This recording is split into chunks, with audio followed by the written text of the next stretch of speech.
আপনার জীবনে আশেপাশে থাকা খারাপ মানুষগুলোর প্রভাব আপনার জীবনে কতটা জানতে চান? তাহলে সেটা তখনই বুঝতে পারবেন যখন কিনা আপনি যে কোনো একটি কাজ করার আগে আপনার নিজের খুশির আগে আপনার মাথায় আসবে তারা কি বলবে।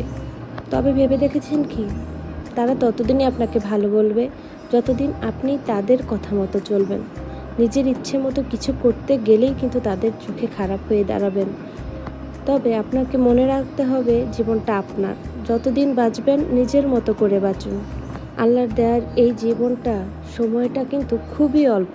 তাই এই অল্প দিনে নিজের মন মতো, নিজের সীমাবদ্ধতার মধ্যে থেকে খুশিভাবে আপনার জীবনটা কাটানোর চেষ্টা করুন।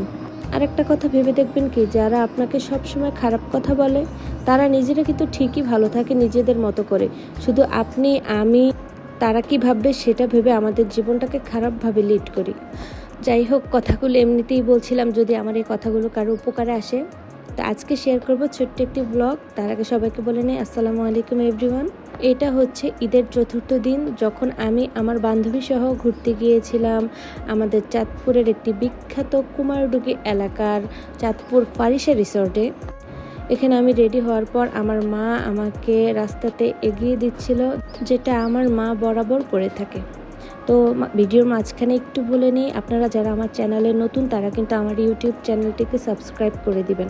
আমাদের বাড়ি থেকে মেইন রোডে যাওয়ার জন্য প্রথমে আমাদেরকে আগে একটি রিক্সা বা অটোতে করে যেতে হয়, সেখান থেকে সিএনজি বা বাস যেটাতে করে যেতে ইচ্ছা হয় সেটা নিতে হয়। তো আজকে আমি সেখানে যাব আমার ফ্রেন্ড সহ। তো তার জন্য আমি আমাদের বাজার থেকে সিএনজি নিয়ে নিলাম। আর হ্যাঁ, আপনারা কারা কারা ঈদে এরকম ঘুরতে গিয়েছেন, ঘুরতে যাওয়ার অভিজ্ঞতা কেমন সেটা আমাদেরকে জানাবেন। এই যে পাশে দেখা যাচ্ছে এটাও কিন্তু অন্য একটা পার্ক, এইটার ব্লগ আপনাদেরকে অন্য একদিন দেখাবো। আজ 2-4 দিনের আবহাওয়া কিন্তু খুবই গরম, যদিও গতকাল রাতে বৃষ্টি হয়েছিল। আজ রোদের প্রখরতা অনেক বেশি এবং তাপটাও ছিল খুব বেশি। তারপরও বৃষ্টি হলে আরও বেশি ঝামেলায় পড়তে হতো, এজন্য আমরা একটি রৌদ্রময় দিনেই ঘোরার জন্য দিনটি সিলেক্ট করেছিলাম। এখানে যেতে যেতে আমি একটু আমাদের আশেপাশের রোডের জায়গাটা আপনাদেরকে দেখাই। আসলে গ্রামের দিকগুলোতে, এটা কিন্তু চাঁদপুর কুমিল্লা মহাসড়ক, তবুও এখানে খুবই গাছপালা, কারণ গ্রামের দিকের রোডগুলোর আশেপাশে দেখা যায় খুবই গাছপালা, একটা স্নিগ্ধ শান্ত পরিবেশ থাকে। আচ্ছা, আপনারা কিন্তু কমেন্ট করতে ভুলবেন না যে আমার এই ধরনের ব্লগগুলো আপনাদের কাছে কেমন লাগে, পাশাপাশি আপনারা কোন ধরনের ব্লগগুলো দেখতে চান বেশি, সেগুলো আমি দেখাবো। তো কথা বলতে বলতে চলে এলাম, এটা হচ্ছে কুমারডুগি স্কুলের সামনে, যেখান থেকে আমরা আরও একটি অটো নিয়ে চলে যাব সেই রিসোর্টের সামনে।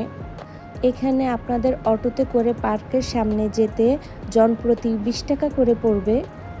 কুমারডুগি স্কুলের সামনে নেমে অপোজিটে যে রোডটা গিয়েছে ওইটা দিয়ে আমরা যাব আজকের এই ফারিসা রিসোর্টে। আপনারা আশা করি অনেকেই চেনেন, কারণ প্রায় 2 বছর আগে এই পার্কটি চালু হয়েছে। তো এখন পর্যন্ত অনেকেরই যাওয়া হয়েছে, কিন্তু আমার যাওয়া হয়নি, তার জন্য আমি আজকে গেলাম। এবার একটু বলি, আসলে আমি এখানে ব্লগ ভিডিও করছি তার জন্য না, এমনি তো আমাদের বাস্তব জীবনে আমরা একঘেয়েমি জীবন কাটাতে কাটাতে আমাদের যে মেন্টাল একটা রিফ্রেশমেন্টের দরকার হয়, সেটার জন্য কিন্তু মাঝে মাঝে আমাদের কোনো স্নিগ্ধ পরিবেশে, শান্তিপূর্ণ বা একটু যেখানে আমাদের মাইন্ডটা রিফ্রেশ হয় সেসব জায়গাতে ঘুরে আসা উচিত। এখানে অটোতে উঠলে একদম আপনাদেরকে পার্কের যে গেটটার সামনে এখানে এসে থামাবে। তো আমরা নেমে তারপর ভিতরের দিকে চলে গেলাম। এরপর এখানে আলাদা টিকিট কাউন্টার রয়েছে, যেখানে আপনাদেরকে টিকিট কাটতে হবে। টিকিটের দাম জনপ্রতি 150 টাকা, যেটা অনেকেই মনে করেন যে বেশি, কিন্তু বেশি হলেও এরকম একটা পরিবেশ দেখার জন্য অনেক মানুষের ভিড় ছিল। যদি কারণ এখন হচ্ছে ঈদের টাইম, আর ঈদের টাইমে অনেকে দেখা যায় যে শহর থেকে গ্রামে ঈদ করতে আসে।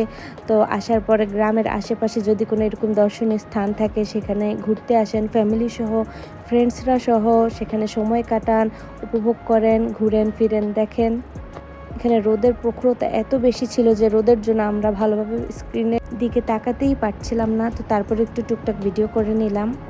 আচ্ছা, আমার এই ভিডিওটিতে কিন্তু এখানে সুযোগ সুবিধা, খাবারের দাম, খাবারের আইটেম, তারপরে আপনারা মহিলারা যারা, আমরা বেশিরভাগ কোথাও ঘুরতে গেলে আমাদের নামাজ নিয়ে অনেক বেশি টেনশনে থাকি, এই সব বিষয়ে তথ্য থাকবে। আপনারা ধৈর্য ধরে আমার ভিডিওটি লাস্ট পর্যন্ত দেখবেন।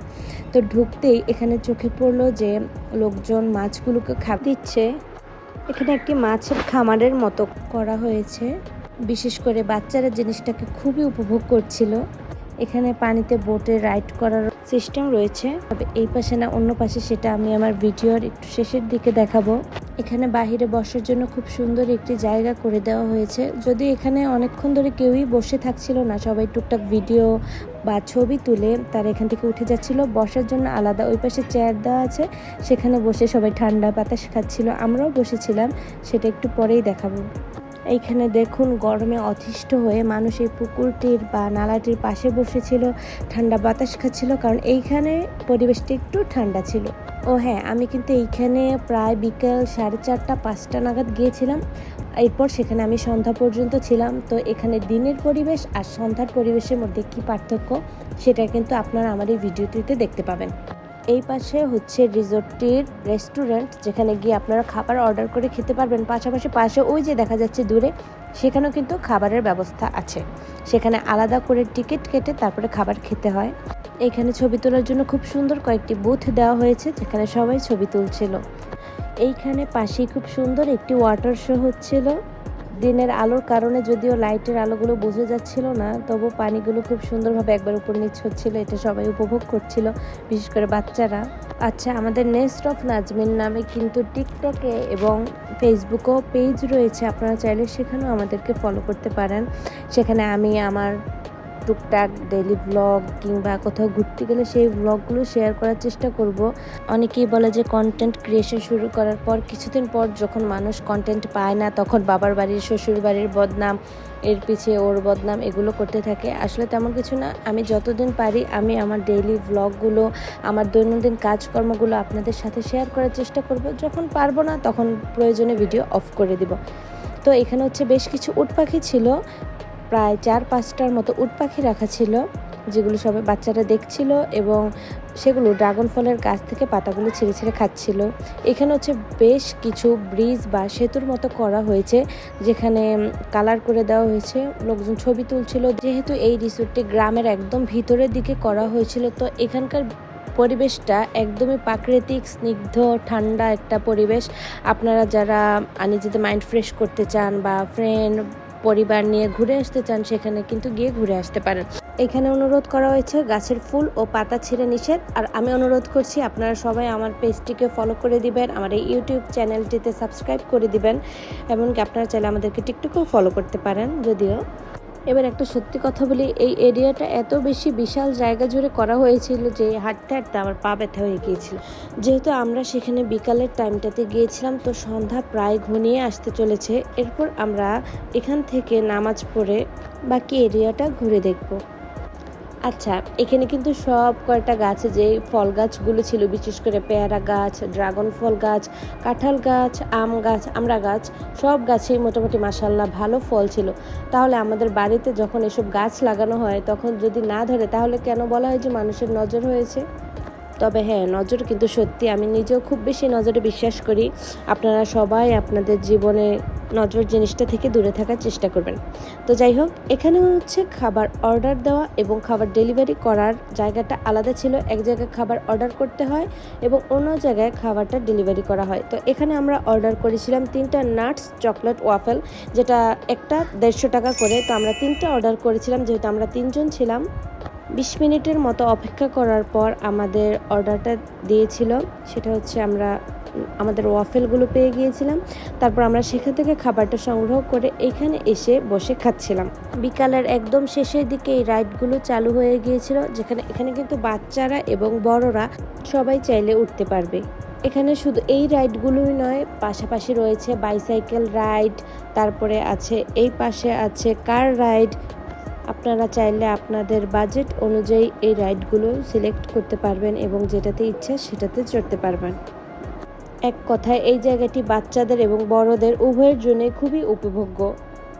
তো এইখানে অলমোস্ট সন্ধ্যা হয়ে এসেছে এবং লাইটগুলো জ্বালিয়ে দেওয়া হয়েছে। আমি কিন্তু আমার ভিডিওর শুরুতেই বলেছিলাম যে এইখানে কিন্তু দিনের পরিবেশ আর রাতের পরিবেশটা ভিন্ন, সেটা আপনারা ভিডিওটা দেখলেই বুঝতে পারবেন। এটা হচ্ছে এখানে রাতের পরিবেশ, যদিও এখনও পুরোপুরি অন্ধকার হয়নি, তারপরেও তো আমি আমার ভিডিওটাতে বলেছিলাম যে আমরা মেয়েরা কোথাও গেলে নামাজ নিয়ে একটু টেনশনে থাকি, কারণ দেখা গেছে যে পুরুষের নামাজের সুব্যবস্থা থাকলেও অনেক জায়গাতেই মেয়েরা নামাজ পড়তে পারে না।